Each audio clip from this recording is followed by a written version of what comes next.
Here we go.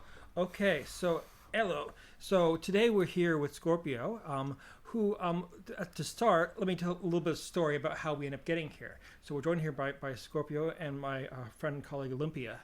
And last summer, I was I was reading a bit into the history, or trying to learn a bit about the sort of mid-90s agitational propaganda art project, Homocult. And there isn't a whole lot about them. And then in trying to find out about them, I came across you had an exhibition at Lambeth Archives, Scorpio. That's correct, yeah. And so I went there and was really fascinated by your amazing textile works and the exhibition. And I thought, here we have an interesting character. There's some interesting stories here. Okay. And so I thought it'd be interesting to arrange a conversation to ask about your artwork, but also about basically, anything. Queer politics in the 90s, stories. Almost. You can ask me anything. I will probably have an opinion about it. Excellent.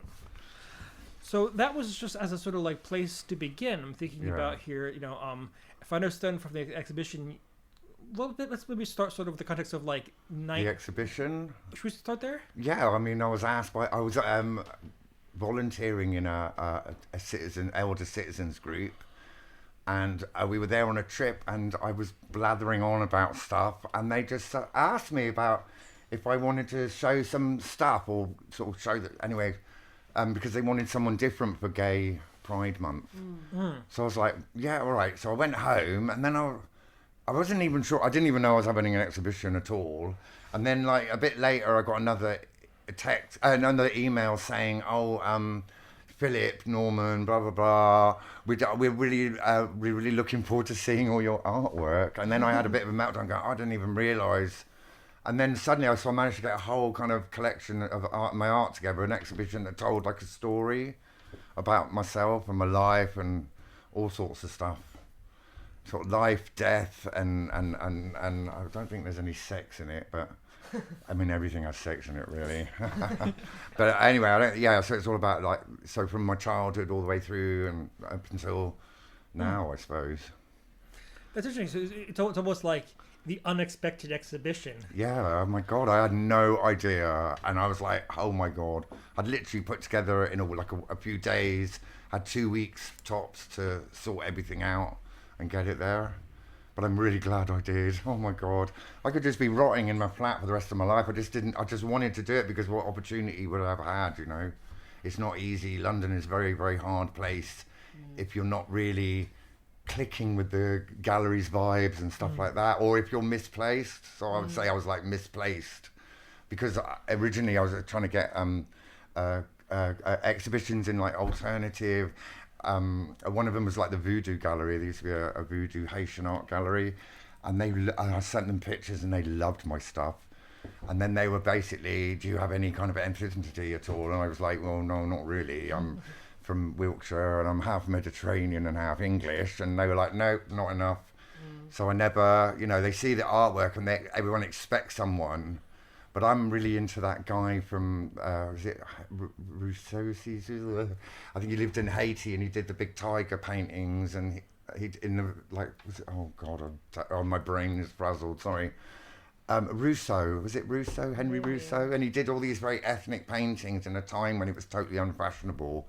But now he's, like a world-renowned artist. So I kind of like that idea of being misplaced in a modern world sort of thing. So I'm very kind of earthy, but I learned to be like that through my choices in life. I know, yeah, because I hated being outside. I didn't really I like nature, but when I was a kid, I really hated being outside. It was horrible. It was always wet or snowing or something vile. I mean, sunshine's fine, but then you're just fried. So you end up spending a week recovering from being fried. So if you were lucky. That was 1976, 1977. Honestly, that was the last time it was ever hot in Britain. See, honestly. No. 1977, I think, was the last hot weather we ever had until last year, I think.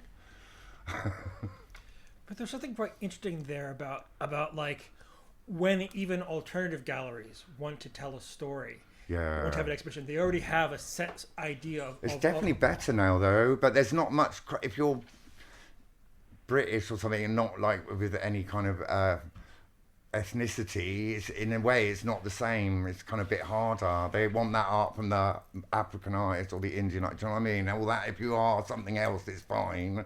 But if you're not and you're doing this, it's really bizarre. Well, maybe it's a place to start. It's hard to explain. How did you start working in textiles? Since I was like 4. I did my first sewing at 4 years old. My mum taught me, my sister, and I was just like, the moment I picked up this needle, I knew that I wanted to do it forever. I was literally about 4. Unfortunately, listeners will not be able to appreciate just how awesome Scorpio's shirt is he's wearing, which is really cool. Thank you very much. Thank you. It's an accumulation of different garments. I kind of got to a point in life, like, I don't really like throwing clothes away, and I don't like throwing things away, but I'm also not into like mega buying either, but I'm into really remaking my own clothes. So I just remake all my own stuff. These garments have all been different garments and other garments and attached to other garments at different times. And then eventually they've been accumulated to this, and I'm very happy with this. No, it's super interesting because, like, in a way, the aesthetic of that particular shirt isn't like classic punk, but also in the process. It has that mind structure, though. Yeah, exactly. That's why I like Vivienne Westwood, because she did punk, but she used that mentality of deconstructing or reconstructing things from the past, like to revel in your history and your design and stuff like that, and then still be unique at the same time. I like to think I cross over these different but I'm really into melding everything together and remaking it. Yeah, definitely. I think one thing it reminds me. I think there's one of your artworks that Stephen nicely printed out for us. The title of it is. There's a quote that it's like, only from destruction of the old the new can that's reborn. Which one? That's the second one. Is it this one? Only from the destruction of the old can the new be reborn. That used to be one of the rave clubs. Oh no, really? which one was it? Oh no, that was this one. See, this is a set of 4. Oh, okay. So there's like a story with all these ones, but this particular one is when I discovered magic. And I joined a coven, and I'd been very ill, mentally ill. My partner had died. I was completely lost, and I met these people that were in a coven, and they invited me to join them. So this part of the series is about. You see, I'm burning in a burning bowl with the nature back on it and the bones. The bowl, which says through that. That was actually another artwork on a canvas I chopped up to make on this. And then a little photo of me in the middle in the Chaos Star with all the colours of the magic, and then the pentagram. And basically, I'm burning Scorpio to become Scorpio. So, yeah. That's gorgeous. And that came from like a rave postcard in the rave times. I can't even remember, Club Carly or Club something or other. Yeah. Maybe Return to Samsara, something like that. It was like an advert. And I was always collecting these little things from punk and that, little statements that are really deep, I think, and kind of quite anarchistic, but also really, if you look at them in a particular way, they're really transformative. No gods, no masters, that kind of thing. I've done a big artwork on that as a textiles piece as well. Yeah, I mean, it reminded me of this sort of and your it's very praxis as like reusing, but repurposing materials, repurposing. This is part of the story. I did these 4 wall hangings, and that was one part of it. And the one before that one is made out of all my old clothes and that, and there's no beauty in it. Like, it was really hard to embroider non-beautiful things. It's like not an easy thing to do. So I start melting it and burning things and that kind of stuff, adding bullets quite a lot. I did a work about the destruction of the earth, and it was like based on it was from the Bible. I do words of God. I do a little range called Words of God, and it was an embroidery. I did an embroidery of the world, but it had like a big goat skull on it with a pentagram and a big nail right through the head, and then it was the Locusts from the band. There was like a punky band from Denmark, Sweden somewhere, because I used to go to Scandinavia and I've been on the underground sort of scene a long, long time. And so I had one of their stickers, and it was like, we gave you dominion, but you came worse than locusts, which is what the gods said a certain time before they erased as many as they could. So it was about that, and then I did it all with dripping bones, and I burnt it in plastic, and so there was a section of it that was all destruction and melted and distorted, and nails and just horrible things, and paint, you know, like really, yeah. I'm into mixed stuff, really. It's not really what you do, it's how you do it, what you do with stuff, innit? Like, I don't care, I love using rubbish and things around me that I don't have to buy. It makes me more inventive, more creative. Well, going back to that quote for a second, one of the things I like about it is it reminds me of a famous quote from Bakunin where he talks about how the urge to destroy is a creative urge. Yeah. But I find interesting, and this seems to be a thing across a bunch of your work, Yeah. where the destruction process is also a creative process, but it's also like... It's like an ongoing process. But it's not just of the material, it's also of how you're making and remaking yourself. Oh, absolutely, 100%. I always like to think all the stuff I make, whatever it is, whether it be art or clothing, even a bag, is like a further progression from the things that I've done before. So that I'm always like moving forward. So I don't get... When I was young, I remember like bands would be like, oh, then they get famous for one sound. And that would be it forever. And even now, there's still this, and that's why I kind of like people like Madonna. I'm obsessed about Madonna. Sometimes normal people, they just underrate the woman so much. It's incredible, the recreation, and that's true art. And you know, these bands, they just remind me of the middle class people that haven't really got much talent, but they can make a buck out of something really bland. Believe me, I've had a few kickbacks from people like that as well. Oh, you're too exuberant, your work. Oh, shock horror. It's like, what the hell? Like, God, but your stuff's so boring. Try not to burn your top down on the way out. Do you know what I mean? Accidentally, allegedly. Sorry, I don't know what the right word is, but yeah. It was an accident, honest. But like, what the hell? So then, you know, you've got to try and weave your own way through all this crap that people throw at you. You know, and find your own path. But I still like I think I've got a voice or a some kind of thing that's different, which I'm very glad and very lucky about.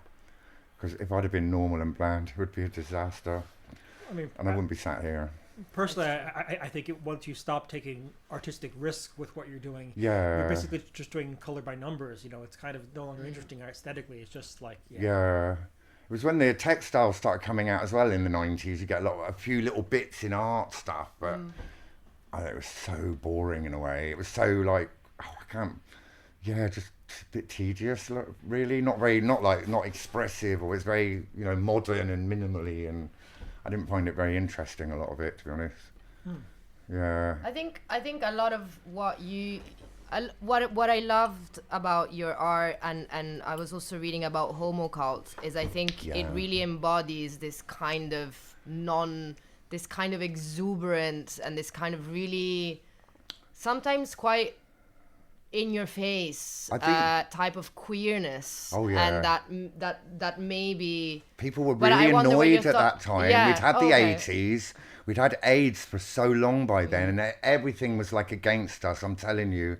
And my partner at the time opened this underground gallery. It was in a warehouse, and it was like, and then we had a gay sex club in it for quite a while, and lots of one-off parties and stuff like that. And there was an art that was gay orientated, but wasn't what you would think at all.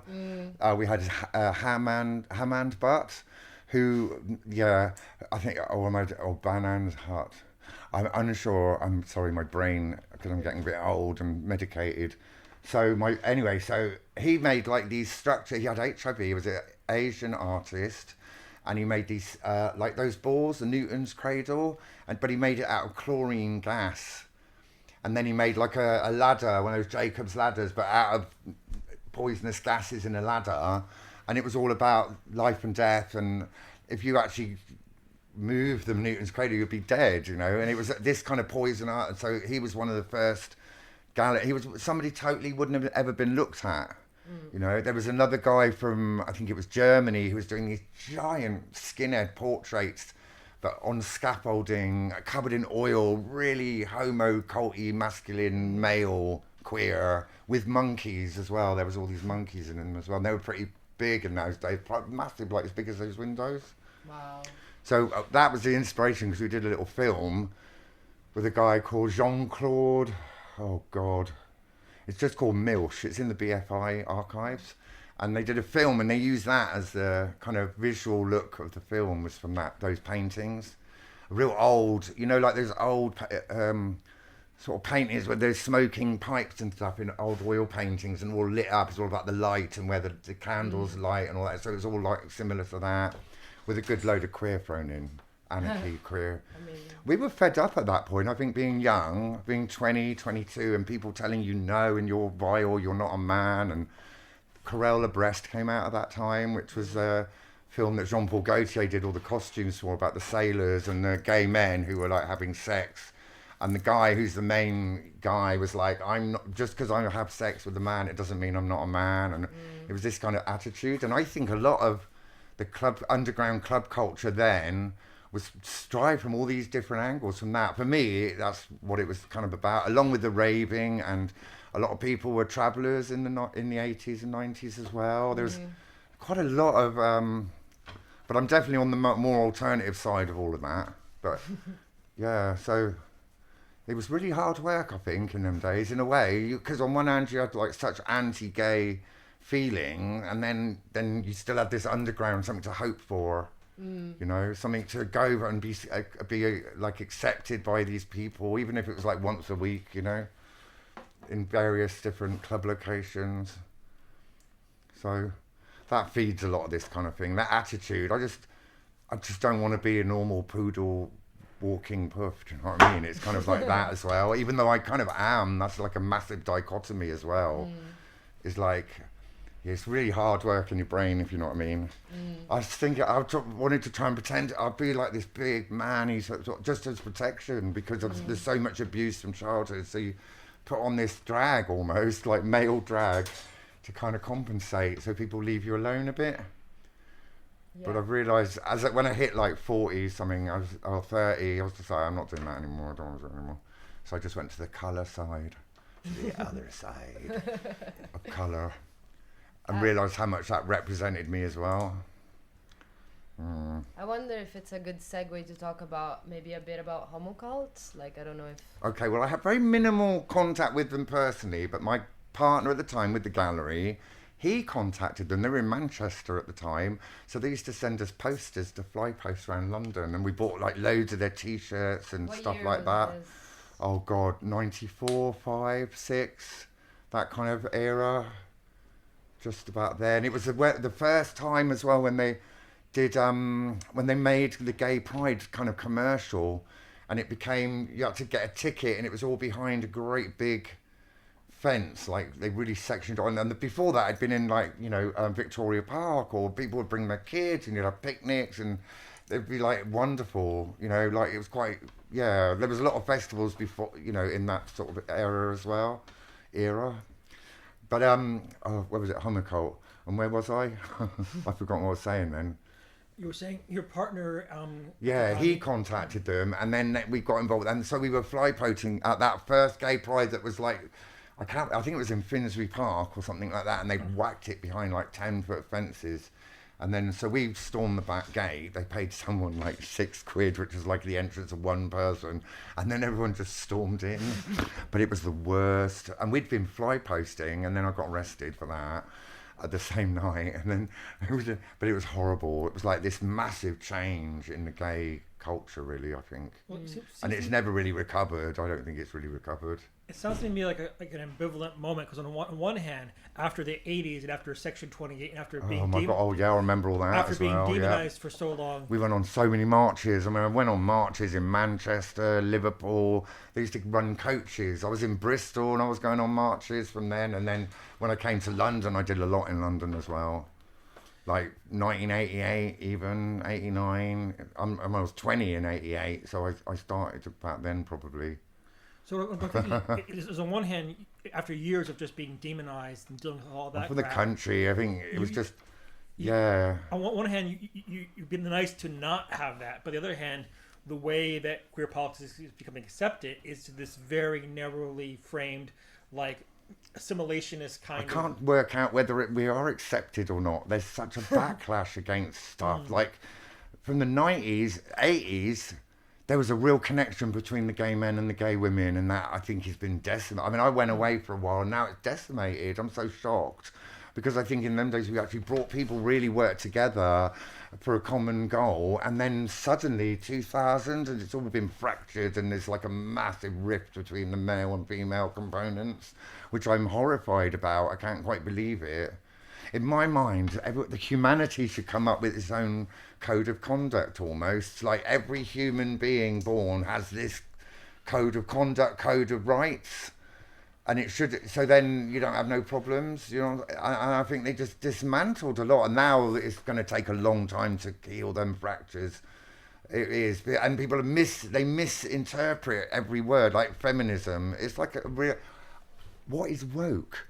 I mean, I'm sorry, I was following people and I've had to delete them because suddenly, since Donald Trump's got in this whole thing about wokeness, but not one of them explains actually what woke is, and what they're really talking about is racism, homophobia, inequality, sexism. Women are not allowed this, that and the other. They're not even allowed to have their own bodies in America. It's all owned by the state. And I mean, it's like horrifying. I find it horrifying. It's like I mean, God blimey, I've never seen such a thing in my life. I mean, I'm used to that and things getting better. I'm not really sure I've seen everything quite go backwards so much in a way. Yeah. And everything's hidden. A lot of young culture now is pretty much hidden now. Gay culture, I mean, what the hell is that anymore? It's just loads of men on apps, like, getting into serious trouble, thinking they're trying to... I just kind of remember the rave scene, there was a lot of that going on, a lot of people on ecstasy all the time. But at least it was lovely and you had a good time. But this is just dark and dingy and deadly. It's very upsetting to see, and the amount of damage they're doing because they are damaged already, and they're probably lonely and frustrated and all sorts of stuff. So, you know, gay rights. Yeah, I mean, I think you're tapping into like a lot of the conversations that have been sort of. There's a lot of sort of stories going on at the same time. There's, on the one hand, there's a story of progress of rights, on the other hand there's the backlash, on the other hand there is this sort of like, at what cost did quote unquote normality really and visibility come? Do they even care? That's what I think. After seeing what these last governments what they do to old people and disabled people, and even our new government that hasn't even changed and is worse, I mean, do they even care? Boris Johnson, let them die. He didn't give a shit. Yeah. Oh, sorry, excuse my French. That's the first time we've sworn. Sorry, Scheisenheiser. But I worry so much. I think humanity, our culture has been eroded so much by horror, like negativity, backwardness. I don't really know.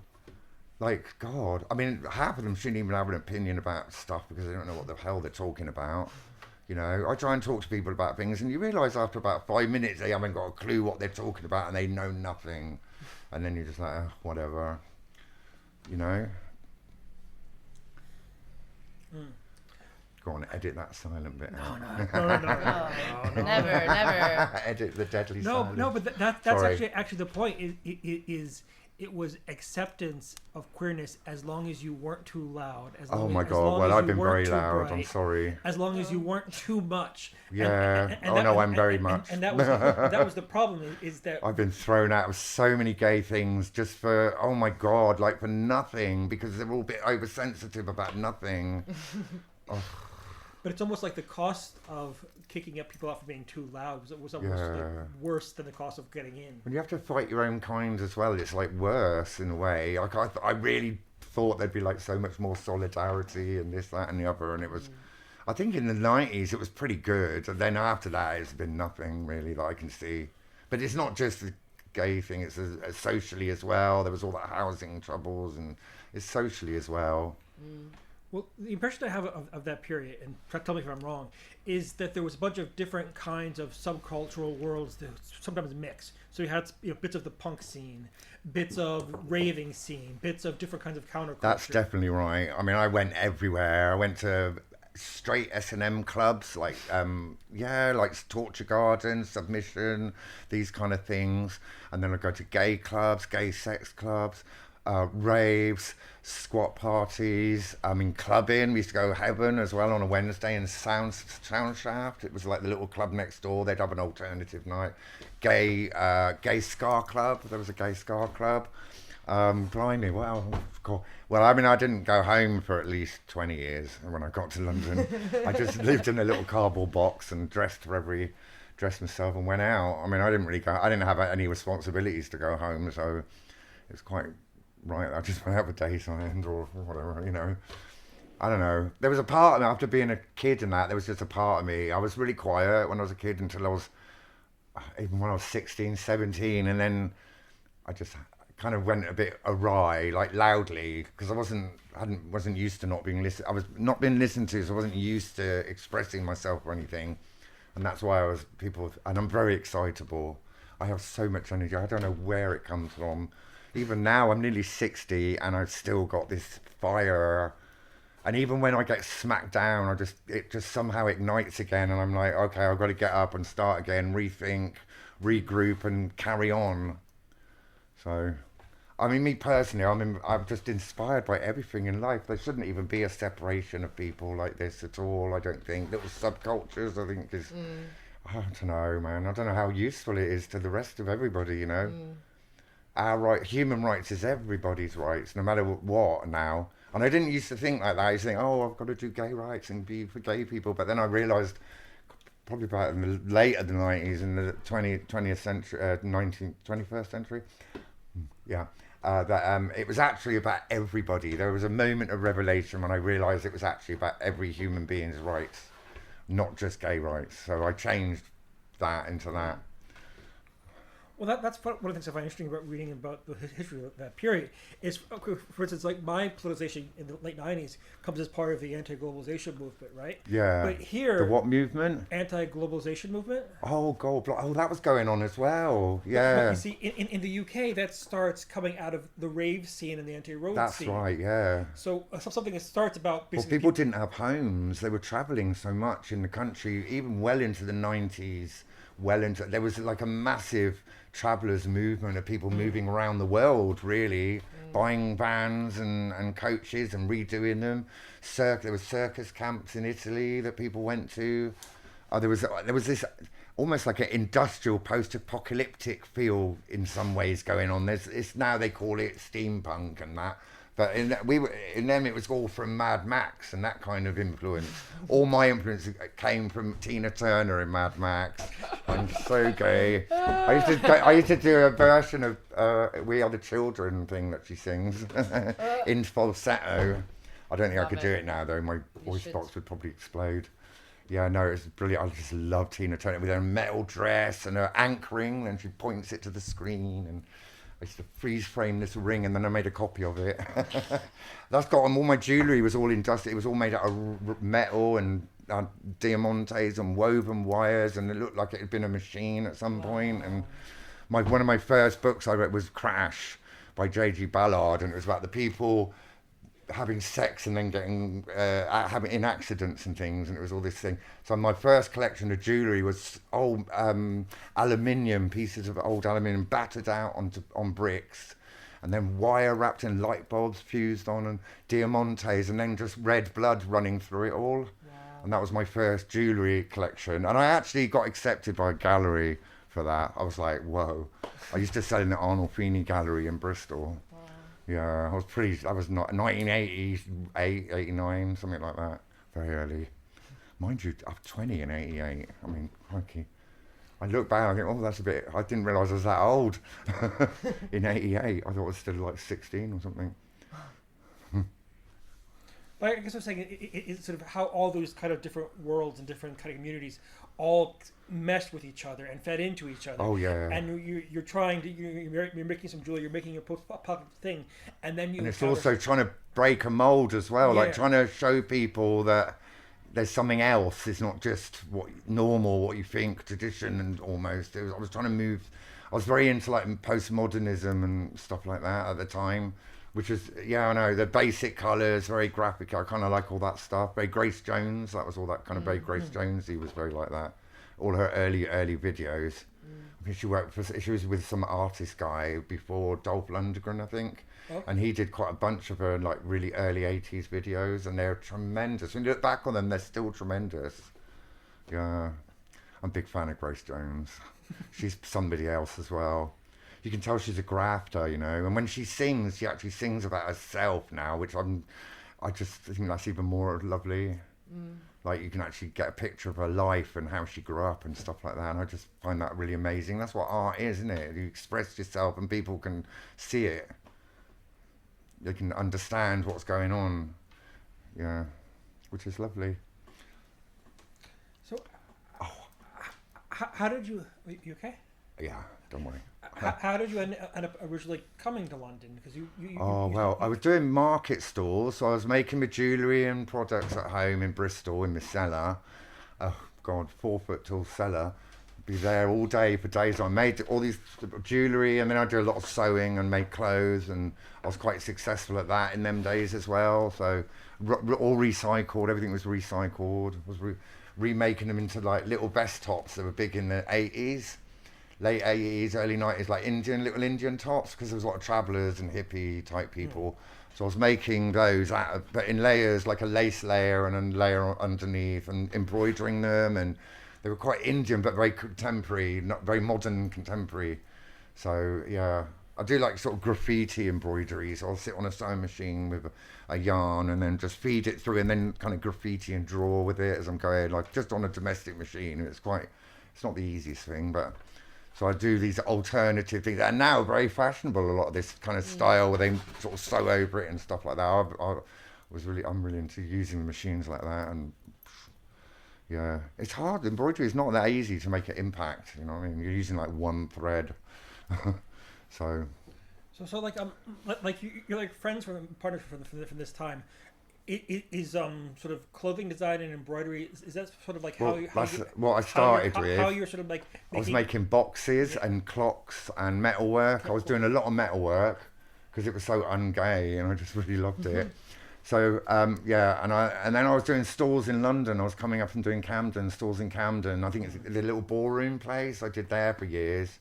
From like 1988 onwards, I would have been coming to London, and then hitchhiking. Or there was one of my neighbours when I was in Bristol. There was a neighbour who was driving up sort of every couple of weeks at 3 o'clock in the morning, and we were doing stalls there. And up in Camden Market, I'd get to do stalls. Spitalfields I've done a bit later.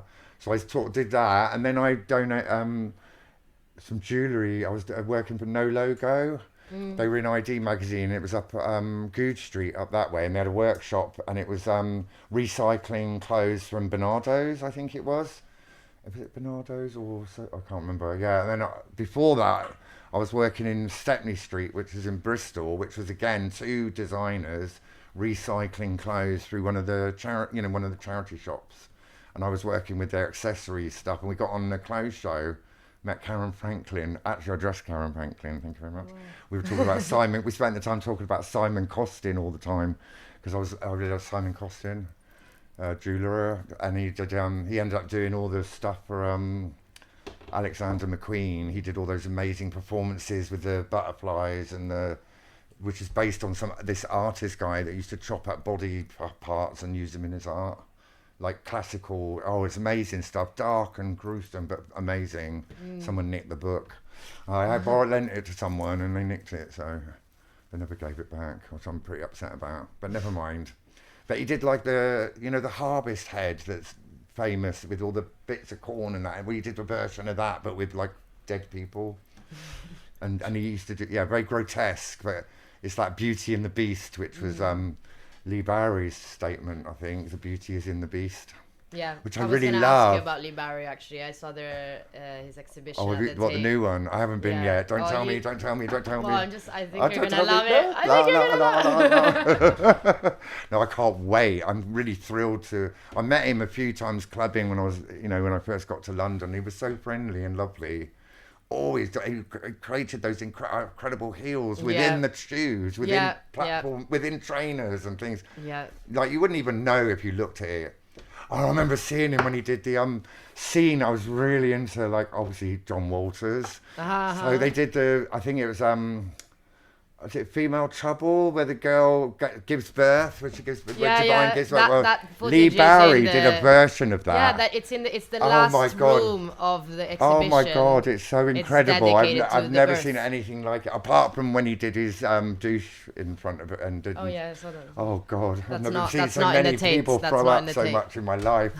Well, they were part of Kinky Galinky, which was a thing going on still in the 80s, 90s, that was still going on, which was like this, that whole thing. So I met him, that was really exciting. I met a lot of the art people, like Damien Hirst, Tracy Emmons, the twins, the Wilson twins. They were really good friends of mine. I had their studio, actually, their old studio in Soho, yeah. They were really lovely. We did a photo shoot for this New York magazine in London, and we went up to King's Cross, and at that time there were a lot of like prostitutes and things like that. So we did like a street scenes and with lots of different outfits and stuff in King's Cross with them for an art magazine, New York art magazine. I can't remember what it was called off the top of my head. I don't remember. I'll have to ask them. They're all professors now giving lectures. Oh, excusez-moi. I remember they did the hypnotism thing. Oh my God, that was brilliant. They did one where they were like hypnotized, both of them, and they were talking about past lives and stuff like that. It was really cool.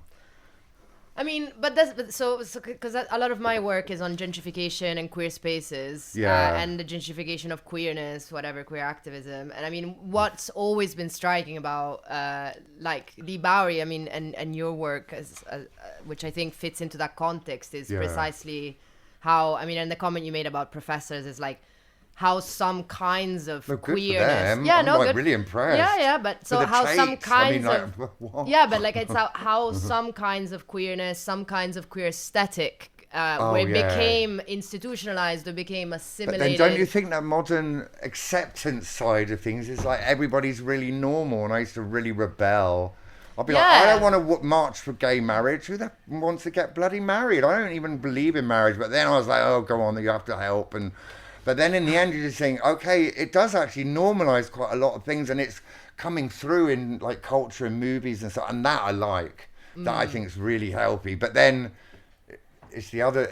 But maybe they should be given a voice. Maybe everybody should be given a voice. So there is a lot more of that, and I really revel in it. I think it's amazing. I love it. Even Texas Chainsaw Massacre, they rebooted with the whole gay sub-storyline. I mean, what the hell? How it was amazing. And the woman in the end,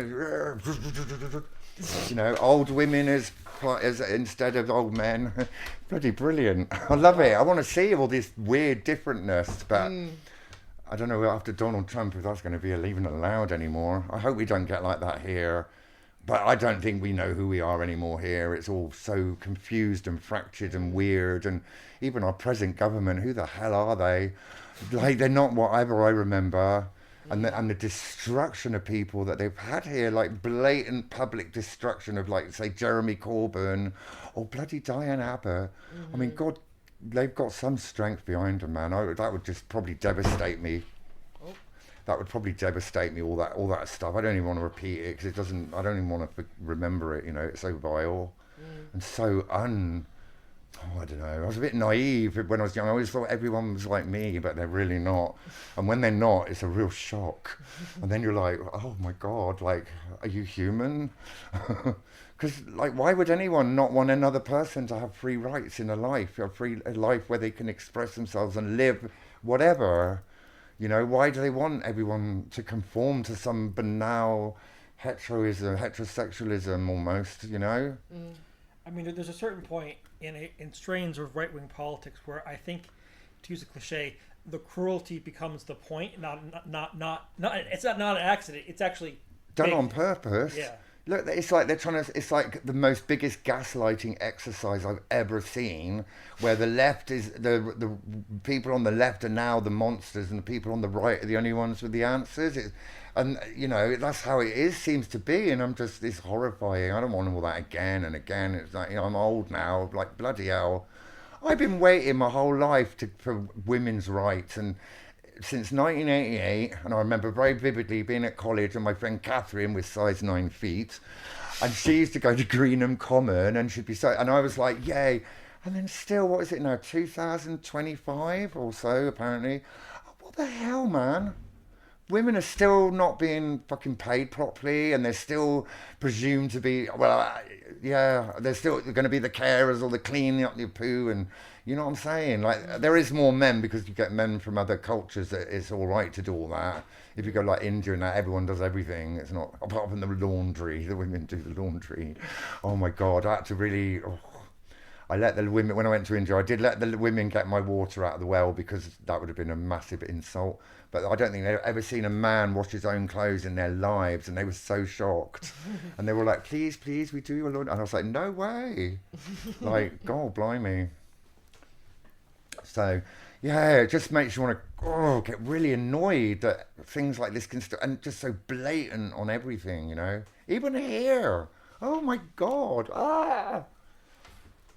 I don't even know how to consolidate. I think really the first move is to bring people back together. I think that's the only move you can make. But I don't know how easy that... I've always felt like that, but I'm not even sure it's even possible. The fractures are so huge. I mean, men and women, are, like, just by being a man or a woman, you're screwed anyway. I mean, that's like life screw before you've started. Because you've got this huge supposed battle going on between the genders, which is insane. The longer you live, the more you realise that everyone's exactly the same, and they do exactly the same crap and exactly the same good, and it doesn't really matter who is what. If you're doing bad, you're doing bad. I'm gonna bring it back to some of your art, to the conversation we were having it before, because I think that one of the themes that's coming up in our discussion is this idea of fracturing and the separations. But actually, like, a lot of, because that, I think that directly relates to the quilting and the sewing and the kind of. So I'm wondering if, you know, I think that the work that you do, because here in front of me, I have the image of the quilt. This is my life from 24 to 34. So can you describe what this is? The first section is when I was in Bristol. So it's like a number of pictures from your... Yeah, it's photographs, and then I've embroidered each one in the feeling of that photo or that section. So this is all about Bristol, and I worked in Carnival. I run my market stores, made my jewellery, did my first drags. Oh God, I can't even see. Clothes, me at my market stores. And then it comes down to here, which is, this bit is like London.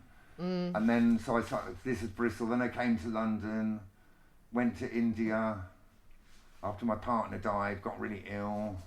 And then this is like the last bit ill. And then this is when I say like overcoming all of that, which relates to this art actually. Yeah, but I think there's something really beautiful about, because like a lot of the stuff we've been talking about is kind of fracturing and separations and like divisions, and there's something really beautiful about the kinds of work that quilting and the sewing that is almost a work of reparation, like bringing things together. Do you think the thing with the threads, I mean, do you think that that's, I don't know, that's something that's really valuable. I'm really a lot interested in crockery, like broken crockery always represents broken relationships and broken marriages and things like that. So I try and use like a language that kind of exists in my art, but trying to tell a story with it. So I'm not trying to invent any new kind of techniques or embroidery stitches or anything like that. I'm just trying to show a story about it. So I'm trying to use the most appropriate things to tell that story. Like this one is all, if you look at this bit, the embroidery is really bad. I just went through a phase of trying to do really hideous embroidery, so it looked wrong and disgusting, and it's not, I swear to God, it's not that easy at all. So this is like very undersewn and very rough and raw, and this one's a lot more sequined and embroidered. Look, I've embroidered every little inch in different styles of embroideries, and then it goes down, and then the bit at the end is when I'm even more together than up here, so it's a lot more, I'm doing new things but in a traditional way. So this is all holographic sequins around that, because I felt so good during this period. I'd really worked hard on myself. I'd rejected all the things that were wrong for me, and just, it's not easy, you know, just to close yourself, and especially in somewhere like London. I mean, you know, just close myself and think, who the hell am I? It was all like that, and all this art came out of that outbursting of creativity. That one's made out of all old T-shirts. Yeah. Again, it's not beautiful, and it's not supposed to be. Is this your TFL travel card? That was my question. Probably, yeah, during that time. Yeah. Yeah, because I looked so ugly. That's when I went to India, And then when I came back from India, I literally just ended up like that, and it just says descent into hell. What? Yeah, and it's just made I just knotted everything together. It was like crappy old T-shirts, and I just didn't want no beauty in it. There was no beauty in my life at that time. I was so ill and so miserable, and people were so hideous to me. Some people were so horrible. I mean, people were like, we don't like you, we don't want to hang out with you anymore, you're really miserable. No one even accepted that my partner had died, and I was just, yeah. I remember sitting outside in a bereavement room and being told off, and then no one actually helping me. So, you know, right next to a bereavement room, and not even any counselling, nobody talked to me, they just said that I was weird, and God blimey. I'm so sorry. No, it's all right. Sometimes life is like that. People don't want to know, you know. It's a big thing, isn't it, in humanity? They just want to... I read a book on China recently, and the dichotomies they had as well during the 18th and 1900s, where on one hand they'd be rich and that, but then they look, all these are the working class people, not the poor people, but the ones who are doing the railways and things like that, and working for the governments and things. And then on the other hand, they had this hideous like deformities and poorness, and people tripping over dead bodies everywhere, and poo everywhere, and like just hideous. And they train themselves to just not see it and not talk about it. And I read a book from this lady who was, you know, she saw it, and that's kind of what I think brought about their revolution quite a lot. That and interference from foreign powers. Oops. I didn't even know they had like an imperialist thing there from everyone else. I was so shocked. But, you know, you've got to keep learning about everything, haven't you? Yes. So, yeah, I think that Britain as well, it's very much like under the carpet. If you don't like it, just sweep it under a carpet. And I think that's very true in Britain, or has been very true. And people are suspicious of each other as well. That's strange too. But I suppose for me that actually is maybe what's missing, is the sense of that when you exclude from community, or the you're too loud, we can't deal with you. Yeah. You actually break people in a way that actually tears apart the whole social fabric, right? Yeah. Well, you shouldn't reject anyone out of society unless they've done some hideously monstrous crime against the rest of humanity.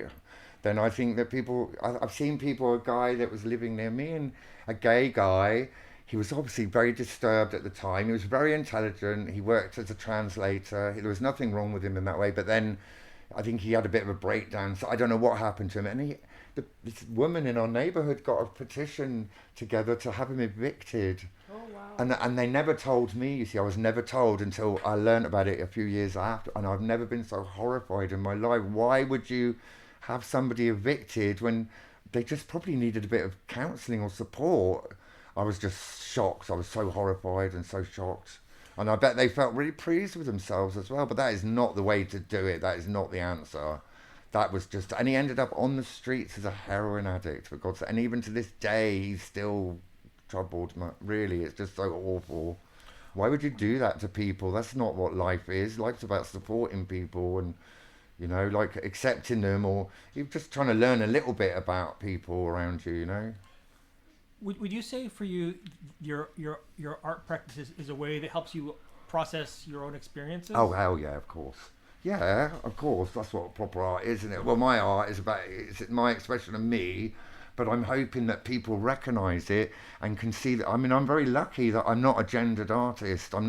People don't look at my art and go, oh, it's only for girls. Or it's, men and women have always loved my work, from the jewellery to the clothes to everything. They see something about me that they can relate to, and that makes me really proud or really happy as a person.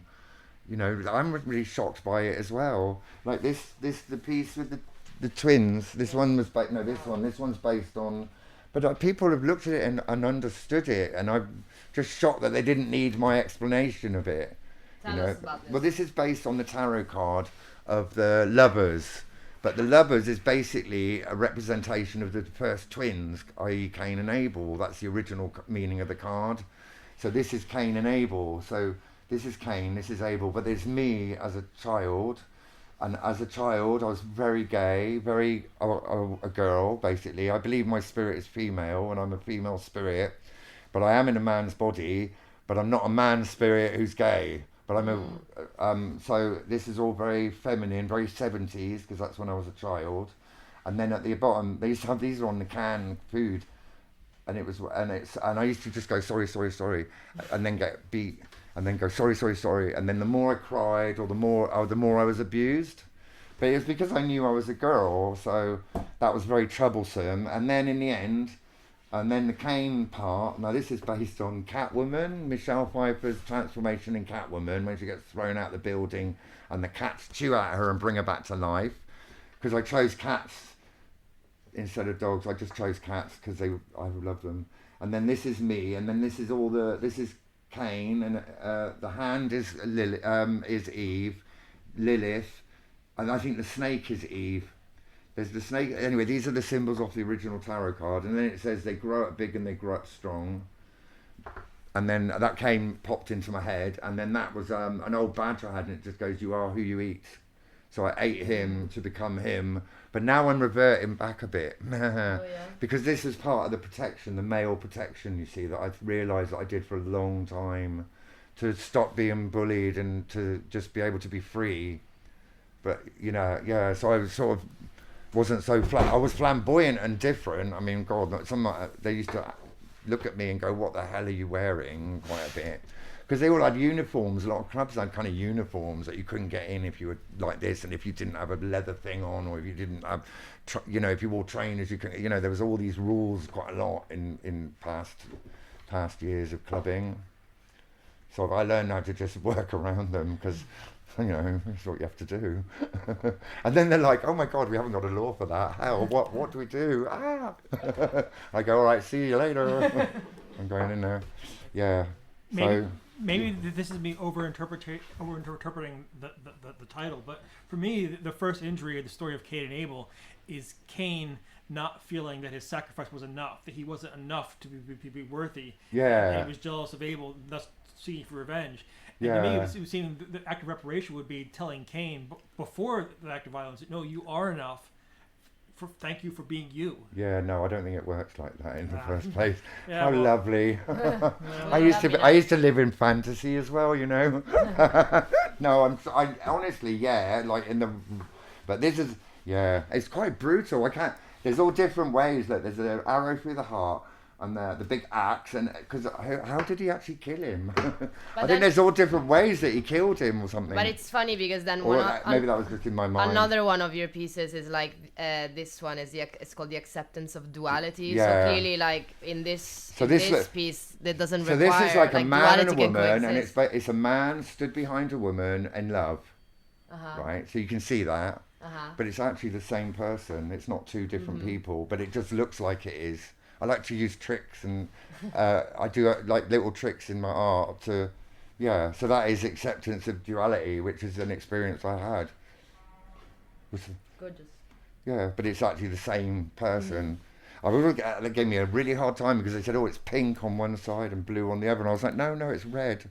But they didn't like it. They were, they gave me I like that piece anyway. It's like a beautiful, really commercialised, kind of representative, nice piece of art. Do you know what I mean? There's nothing controversial, but there is it's a bit but it query around the edges. Because really it means accepting yourself, the only duality within yourself. It doesn't matter. It's not a separate being. It's one being. But that's why it works really well paired together here, where rather than having aspects of yourself fighting each other. Yeah. This is complete harmony.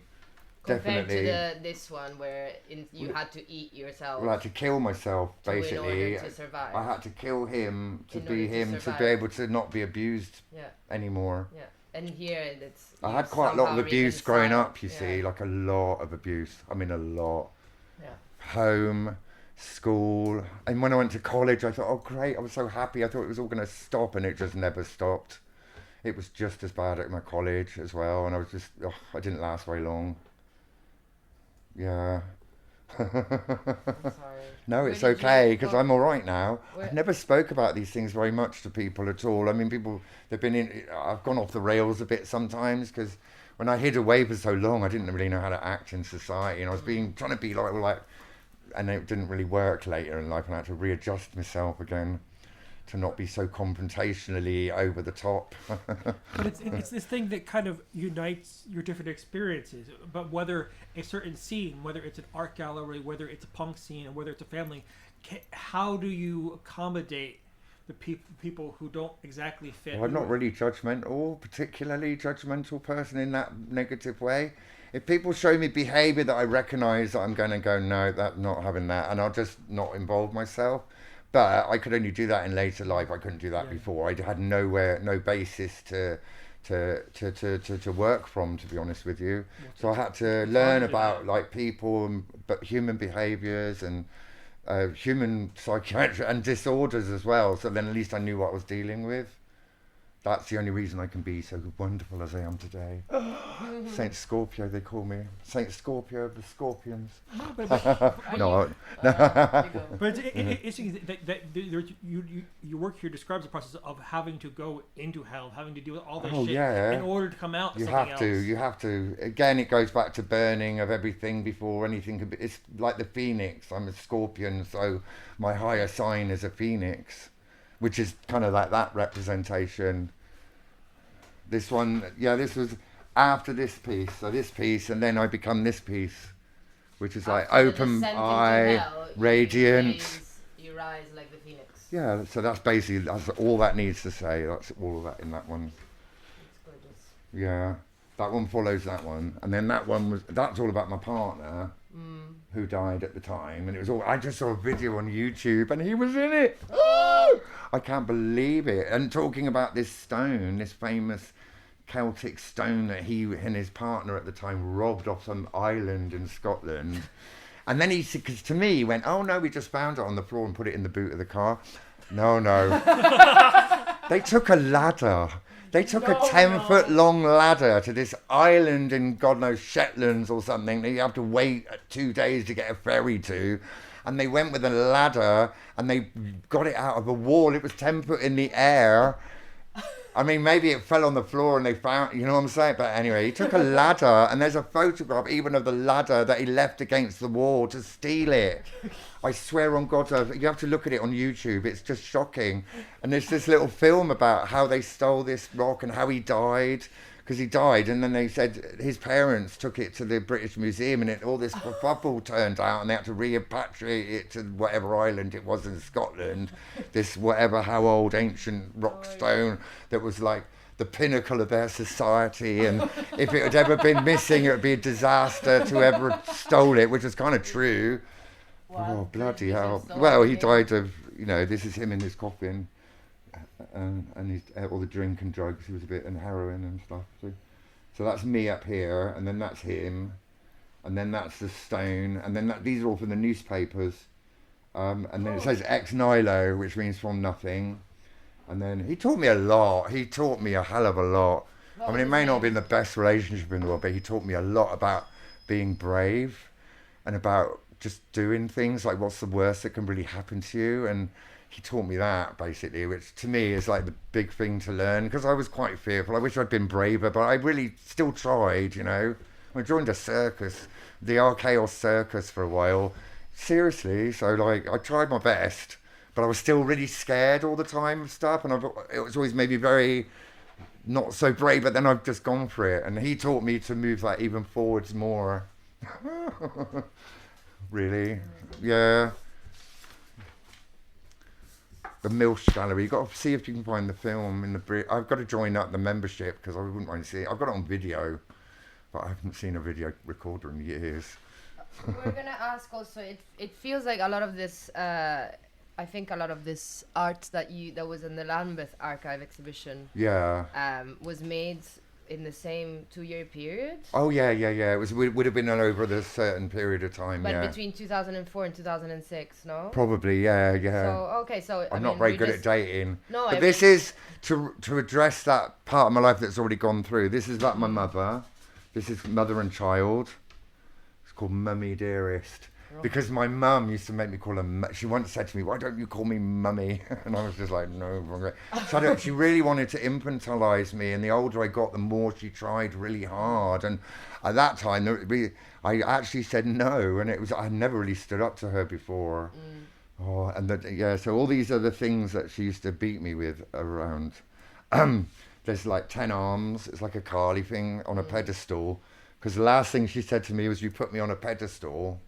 But it was a lie. She was just our mum. Like, who the hell doesn't put the mum, like... So anyway, that's me as a skeleton. The curling tongs, because she might be going, ask me to go, I used to have to curl her hair every morning before college, or after making breakfast. She kept me going, man. So I always said, like, being a child is like living in between those bits. So the curling, so and then one day she was, I don't even remember what she was saying, and I was just like, and I just curled her hair up on the top of her head, and I pressed the steam button, and then I was like, da, da, da, da, da, da, da, da. And I tell you what, she didn't say what, she just shut up. And I was like, hey, this is when I was probably like 16, 17, and I just thought, oh my God, I've got a little bit more power than I think I've got, But then they did throw me out onto the street with all my belongings and bags, and then just turfed it in. Within an hour, had an hour to pack up and leave. Yeah, but... And that's when you moved to London? No. No, I was in my town then, and I couldn't find anywhere to live, and I ended up staying with the, because I was quite young, I was still 17, so I lived with, like the student counsellor who helped with that sort of thing, and so I lived there, and then a few other people just moved around. So, and then London, and then I went to Bristol. I was only in Trowbridge, Melksham, Trowbridge, Wiltshire area. So then I went to London. I came in like 94, but I'd been coming for a few years before that to do stalls, and I met all the design people. It was amazing, all the ID people and the no logo people, and I ended up doing a big fashion show, and Marie Helbin wore my dress that I made, and it was pretty cool. We went to it was just famous people everywhere, cameras everywhere. It was wonderful. I managed to make, I like to call it a little smudge, like a skid mark on society. I've tried to make a mark, but it isn't quite a mark. It's just more of a smudgy, less of a mark, more of a smudge. But I've tried my best. I mean, I've been in books, and I tried my best. I've been in Vogue a few times. I mean, I've really tried. I have nothing, and I am nothing, and I've still tried my best. Because one part of me wants that, and then the other part just wants to be really human. Well, we love your work. Thank you so much. Yeah. I'm an old stately homo now. I've spent years and no one's ever really been that interested, but now I just seem to have this sudden interest in what I've been doing all these years. I gave up everything, every penny, everything to be able to carry on doing what I'm doing without, like the poorest person I know. Do you know what I mean? But it's not even about that for me. It's not that about that for me. I want to try and make a tiny mark. And I do feel like I have some validness somewhere. Especially for queer people or anyone that just wants to be human, Yeah. I think it's not even about whether you're queer or a woman or a man or whatever, where you're from or what you speak. It's about humanness, humanityness. I mean, I think I got this maybe nudging towards the end, sort of almost where we started, where which stories get told, whose stories get told. Yeah. And in a certain way, we happen to stumble upon you because of how you have an unexpected exhibition in it. I know. I was just like, I was in a daze. It was like being in a daze. I was like, what is happening? I've got to do it. Because it would be very easy just to say no and go and have another joint, you know what I'm saying? So, but I just like, no. If any opportunity has ever come up, I've always tried to grab it. They don't always work out and they don't always happen, but I'm always interested and I'll always give it a whirl. Do my best. And it's good for me as well because, I have my own battles and stuff like that. But I hope this piece it shows you positivity at the end. It's really positive. This is a really positive ending in the exhibition. There may be a little bit dramatic here and there, but I think eventually you end up as a shining. Yeah, I love it. I mean, I think the main thing I get of it is we all go through our own descents into hell. The question is, if we can find ways to not do that by ourselves, but to have someone there to catch us or be there or nudge us on. I think feeling like you're a valid human being is like probably a big step. I have worked a lot in community art and community projects and community centres and things like that over the years. So I really like it, but it's very hard work. Everyone thinks they're all different and they've all got their own separateness, and sometimes they can't see that they're all really in a similar sort of emotional state or a similar state of life, you know. But hopefully I show that actually even through all the crap there is a moment of brightness.